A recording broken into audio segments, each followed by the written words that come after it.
예를 들어 우리가 줄넘기 할 때 꼬마야 꼬마야 하면서 줄넘기 넘잖아요. 엄청 빨리 돌린다고 생각해봐. 이게 CPU 클락이 높아지는 거예요. 엄청 빨리 막 돌고 있으면은 국제 전자제품 박람회 CES 2022가 지난 1월 5일부터 8일까지 라스베이거스에서 진행되고 있습니다. 저희 안달공학에서는 걸출한 기업들이 발표한 다양한 기술들을 단순히 소개만 드리지 않고 간략하게 보면서 공학적으로 설명드릴 수 있는 부분들을 설명드리고자 합니다. 오늘 첫 편으로서 여러분들이 좋아하시는 AMD 준비하였습니다. 그럼 본격적으로 가보도록 하겠습니다.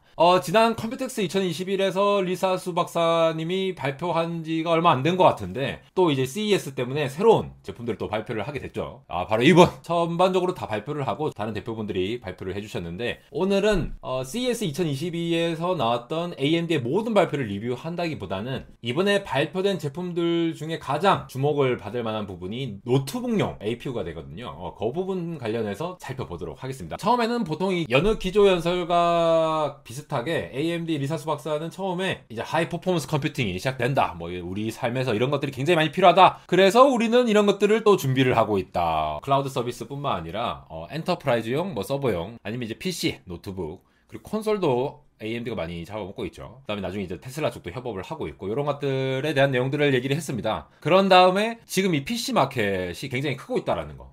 지난 2년 동안 PC 시장도 30% 증가를 했고 노트북 시장도 50%나 증가를 했대요. 물론 이 코로나 팬데믹 영향이 있겠죠. 이러한 것들 재택근무 영향이라던가 아니면 휴대, 포터블한 기기들의 영향들 때문에 굉장히 많은 컴퓨팅 수요가 있었다. 거기에 발맞추어서 우리가 준비하고 있다. 이런 거를 얘기를 하는 거죠. 그래서 이렇게 밑밥을 싹 깐 다음에 리사수 박사가 요 얘기를 하죠. PC 플랫폼 솔루션으로서 우리가 이렇게 준비를 했다. 첫 번째, 노트북 APU. APU라고 하시면은 이제 잘 모르시는 분들은 전 또 무슨 PU야? 뭐 NPU, APU, 뭐 CPU, GPU 뭐 많은데. APU는 CPU와 GPU.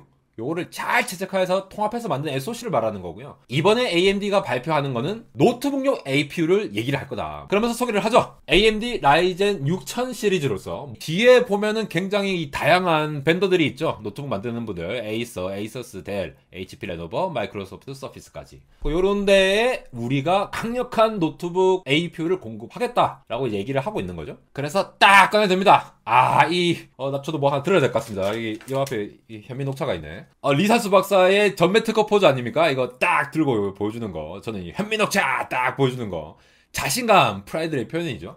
라이젠 6000 시리즈 모바일을 이 칩으로 딱 만들었습니다. 오늘부터 빡 들어갑니다. 이걸 얘기를 하는 겁니다. 이 APU 안에 뭐가 들어있는지 봐야겠죠? APU 안에 제가 아까 뭐라고 했습니까? CPU하고 GPU. 그러니까 이 두 구조를 봐야겠죠. 간단하게 요약하면은 요겁니다. CPU는 젠3 플러스, 그래픽 아키텍처로는 RDNA2, 그리고 여기 6나노 들어간 거 TSMC 거가 들어갔습니다. 완전히 새로운 노트북용 새로운 플랫폼을 제시를 했다라는 게 되겠죠. 전반적으로 봤을 때에 기존에 있던 전세대 라이젠 시리즈보다 더 빠르죠. 5GHz를 지원을 하고 있고 프로세싱 속도 자체가 30% 증가, 그리고 그래픽은 2배 증가했습니다. 당연히 CPU, GPU 이렇게 완전 성능을 끌어올렸다 보니까 노트북 안에서도 비디오 인코딩, 3D 렌더링, 게이밍 이런 세 가지 모든 조건에서 기존 라이젠 7 5800 비교했을 때보다 굉장한 퍼포먼스 업이 있었다라고 보시면 되겠고요. 그러니까 이게 중요한 이유가 노트북 시장이 굉장히 커져가고 있죠. 예전에 여러분 게이밍 노트북이라는 말, 이런 말 들어보셨습니까? 고사양 게임을 하려면은 굉장히 성능이 잘 받쳐줘야 되죠. 그렇다 보니까 우리가 제일 먼저 하는 게 뭡니까? 우리 데스크톱 PC에다가 이따만한 그래픽카드를 꽂아 넣잖아요. 비싼 거 사가지고. 요즘 뭐 구하기도 힘들죠. 그렇게 큰 그래픽카드를 꽂아가지고 CPU하고 GPU하고 서로 일을 나눠서 막 처리를 잘 해줘야 엄청 고사양의 게임을 할 수 있었는데, 이 게이밍 노트북이 등장했다라는 말은 내장된 GPU만으로도 이러한 것들을 어느 정도 커버 칠 수가 있다, 이 얘기를 하는 거죠. 근데 이게 매번 발전을 해오고 있습니다. 거기에 플러스해서 기본적으로 6나노 공정을 썼으니까 그만큼 전력을 덜 소모를 할 것이고, 공정이란 거는 간단히만 말씀드리면은 반도체 칩의 어떤 구현을 같은 공간 안에 얼마나 더 작게 넣을 수 있을 것이냐 하는 기본 설계 기술을 얘기하는 것이 되겠고요. 그래서 이제 인텔도 들어가고 삼성 파운드리, TSMC 뭐 많이 들어가죠. 이번에 라이젠 6000 시리즈 모바일의 경우에는 6나노 공정을 썼다라는 걸 얘기를 하는 거겠고요. 그만큼 이제 더 저전력을 구현을 할 수 있다 보시면 되겠죠. 그 다음에 자체적으로 이제 파워를 매니징 한다라거나 어댑티브하게 파워 컨트롤하는 프레임워크가 있어가지고 전반적으로 노트북용에 알맞게 설계가 됐다, 이런 얘기를 하는 거죠. 발표하신 분이 딱 바뀌면서 하나하나 좀 짚어주십니다. 그러면서 저도 또 한번 자세히 살펴보도록 하겠습니다. 자, It all starts with Zen. 젠에서 시작됐습니다 라고 얘기를 하고 있죠. AMD, 암드가 이 젠 구조를 채택함으로 인해서 인텔을 다다다다다닥 빨리 따라잡은 눈물겨운 역사가 있죠. 사실 아시는 분들 아시겠지만 불도저 아키텍처는 말 그대로 AMD가 밀려버렸어요. 불도저처럼. 너무너무 처참한 결과를 낳았기 때문에 그때 막 주가 막 완전 떨어졌거든요. 지금은 상상도 못하지만 완전 떨어졌을 때였는데 젠이라는 아키텍처를 가지고 해서 이 CPU에서의 획기적인 발전을 이루었습니다. 여기서 또 살펴보아야 할 것이 AMD는 이 칩넷이라는 걸 적용했어요. 이 뭐냐면은 여기 보시면 이런 겁니다. 사실 뭐 겉보기에는 별 차이가 없는데 칩넷이라는 거를 정의를 하자면은 쉽게 말해서 약간 레고 블락 같은 거를 생각하시면 돼요. 같은 모양의 블락들이 또 여러 개 있고 또 조금 다른 모양들이 또 여러 개 있고 이것들을 여러 개 조합을 해서 하나를 만들게 되죠. 그것처럼 이 칩넷 구조라고 하는 거는 CPU를 구성하는 여러 가지 단위가 있을 거지 않습니까? 이러한 부분들을 각각 다른 공정으로 만들 수도 있고 같은 공정으로 만들더라도 얘는 얘 레고 블락만 만들어야지 얘는 얘 블락만 만들어야지 각각 따로 만들어요. 따로 만든 다음에 이거를 다 레고 블락처럼 합쳐서 만듭니다. 원래 칩넷 구조라는 게 AMD만 쓰고 있던 건 아니었어요. 원래 인텔에서 펜티엄 2 때 뭐 CPU가 있고 CPU보다 더 큰 L2 캐시를 탑재해가지고 요걸 따로따로 만들어서 붙였던 적이 있습니다. 근데 펜티엄 3부터는 초기 제품 제외하고는 전부 다 이제 통합해서 나왔거든요. 이게 통합해서 만드는 게 훨씬 더 유리한 점이 있었던 거예요. 비용적인 측면도 그렇고 일단 공정을 줄이면 되니까 합쳐놓고 줄이자 이렇게 접근했던 것이 있습니다. 그러니까 칩넷 구조를 AMD가 사용을 하다 보니까 어떤 일이 벌어지냐, 얘네들은 CPU를 막 4개, 1개 덩어리로 막 만들고 이러거든요. 코어를 한 덩어리로 만들다 보니까 이 확장성이 좋은 거예요. 그러니까 이 칩넷들을 여러 개 다다다다 붙이면은 코어도 뭐 여러 개 막 엄청 많이 스레드리퍼 같은 거 코어가 굉장히 많잖아요. 그렇게 하듯이 확장성이 굉장히 좋게 만들 수 있다는 장점을 가지고 있죠. 왼쪽에 보시면은 이게 모놀리틱 CPU라고 돼 있죠. 일반적으로 인텔에서 아직까지도 쓰고 있는 CPU 구조인데 뭐냐, 이 반도체 CPU에 해당하는 이 반도체 설계도가 있을 거지 않습니까? 요 안에다가 CPU 코어를 어떻게 넣고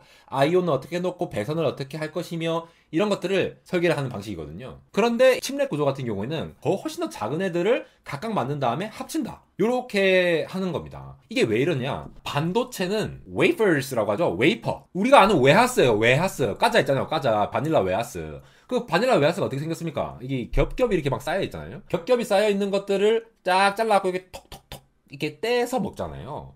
반도체도 마찬가지예요. 이 웨이퍼에다가 반도체 칩 도면을 딱 그려 넣어가지고 그거를 딱 떼내서 그거 한 개를 딱 떼서 이렇게 파는 거예요. 그러니까 그렇다 보니까 이전에 했던 모놀리틱 구조 같은 경우에는 전체 설계도를 요 한 칩에 다 한 다음에 요걸 딱 떼갖고 요걸 바로 하면은 이게 얼마나 간편합니까? 그렇게 하면 되죠. 근데 점점 더 공정이 미세화되고 하다 보니까 이 비용이 상승을 하는 거예요. 그리고 이게 에러가 날 확률도 굉장히 높아진다는 거죠. 제가 요 논문에서 한번 봤는데 실제로 이렇게 반도체 웨이퍼가 동그랗게 생겼으면은 칩 면적이 크면 클수록 yield라는 게 이제 수율이죠, 수율. 이 전체 중에서 똑같은 곳에 이렇게 어떤 디펙트, 오류가 발생했다. 불량이 생기면은 큰 면적에 해당하는 덩어리가 다 날아갑니다. 근데 이걸 작게 만들면 작게 만들수록 불량이 발생하더라도 살릴 수 있는 칩들이 많죠. 그리고 이 가장자리 보세요, 가장자리.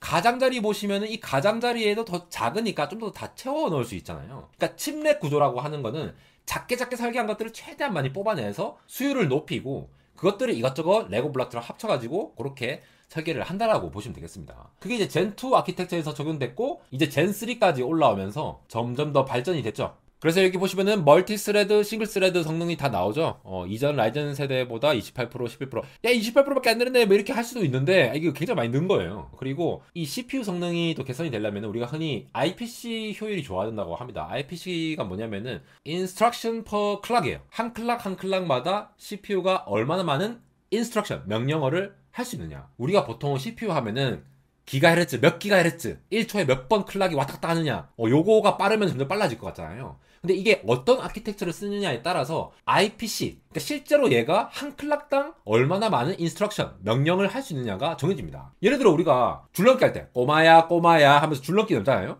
엄청 빨리 돌린다고 생각해봐. 이게 CPU 클락이 높아지는 거예요.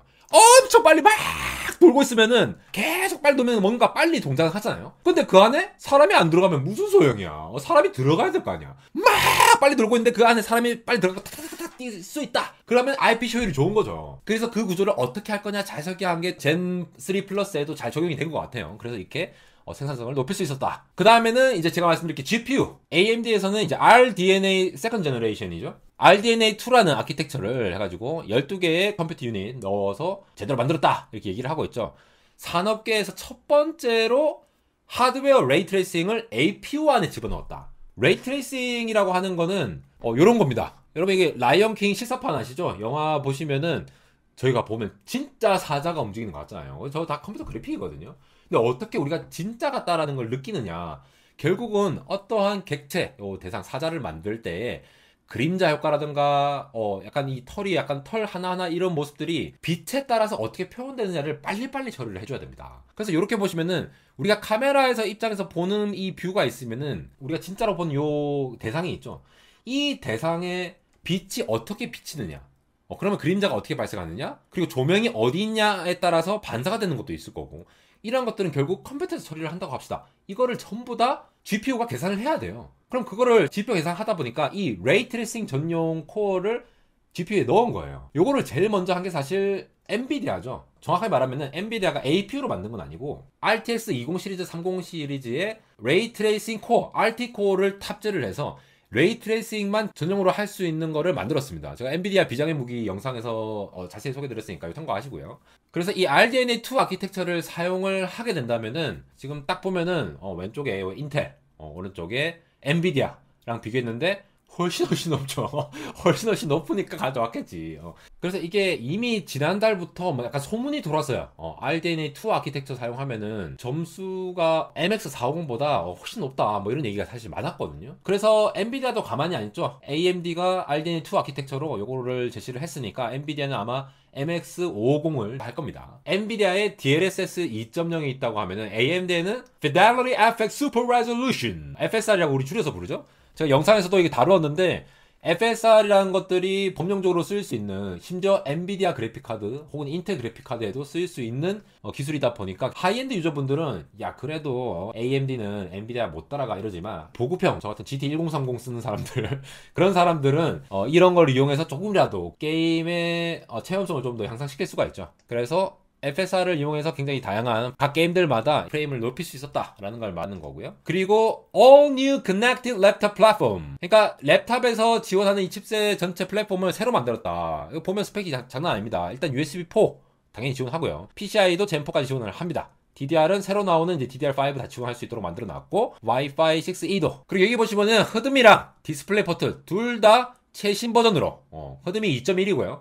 디스플레이 포트는 2까지 다 지원을 하고 있죠. 그래서 레노버의 싱크패드로 처음으로 탑재된 거 소개됐고, 그 외에도 굉장히 다양한 다른 제품들도 이렇게 준비 중이다. 그래서 2022년도에 200가지가 넘는 노트북 준비 중이다 이 말이죠. 그래서 AMD 라이젠 6000 시리즈를 쓰는 노트북이 2월부터 나올 거다라고 얘기를 하고 있는 거죠. 그리고 여기서부터는 사실 AMD의 이제 CPU 얘기죠. 이건 노트북과 관련된 게 아니라 데스크톱용 CPU를 따로 만든 건데 3D V캐시 공정 기술을 이용했다. 그러니까 3D 칩넷을 이용을 했다라는 겁니다. 조그맣게 만든 레고 블락을 원래는 이제 평면 2D 면적이 딱 깔았는데 이거를 층층이 쌓을 수도 있는 걸 얘기를 하는 거죠. 3차원으로 칩넷을 넣으면은 커넥션 덴시티가 훨씬 더 높아질 수 있다는 걸 얘기를 하는 거죠. 그렇게 해서 라이젠 5800X3D라는 걸 새롭게 만들었다. 그러니까 지난번 컴퓨텍스 2021에서 소개한 CPU는 라이젠 9의 5900X 기반의 프로토타입이었거든요. 이번 CES에서는 라이젠 7의 5800X를 베이스로 3D V캐시를 적용한 거를 출시했다. 그래서 이거는 이제 봄에 나올 거다 얘기를 하고 있는 거고요. 그리고 마지막으로 얘기를 한 것이 지금 리사수 박사가 들고 있는 요거가 라이젠 7000 시리즈 젠4가 탑재된 라이젠 7000 시리즈 보여주는 겁니다. 일단 PCI Express 5.0 기본으로 빡 지원하고 DDR5 당연히 지원해야겠고 새로운 소켓으로 들어간다고 하죠. LG 소켓이라는 게 뭐냐면은 이 소켓에 CPU에 있는 핀들이 다다닥 튀어나와 있는 게 있고 핀 자체가 소켓에 박혀 있는 경우가 있어요. CPU가 다다닥 나와 있는데 얘를 한번 딱 꽂고 나서 빼려고 하는데 이 다 뜯긴 거야. 무가 막 뽑히는 것처럼 완전 뽑아가지고 우리가 흔히 줄여서 무뽑이라고 하죠. 그거를 방지하기 위해서 이 LGA 1718 요 구조를 쓴다고 예고를 한 것 같습니다. 앞으로 AMD의 다음 발표가 훨씬 더 기대가 되는데요. 이번에 CES 2022 발표를 통해서 노트북 시장에 대한 준비가 제대로 되어 있다는 것을 느낄 수 있었던 것 같습니다. 그리고 노트북으로도 고사양 게임 영상 편집이라던가 고성능을 요구하는 것들을 좀 다양하게 즐길 수 있겠다. AMD가 노트북 시장을 많이 잠식해 나가겠다. 이런 거를 예측해 볼 수가 있습니다. 지금까지 이모지 영상으로 직접 설명드릴 때는 평소 영상 스타일보다 텐션이 좀 떨어지죠. 그래서 구독자분들 끝까지 안 보겠는데? 라는 걱정이 돼서 오늘 영상부터라도 마지막 멘트만큼은 텐션을 올려야겠다는 장깨를 부리고 있는 안대공학 에러였습니다.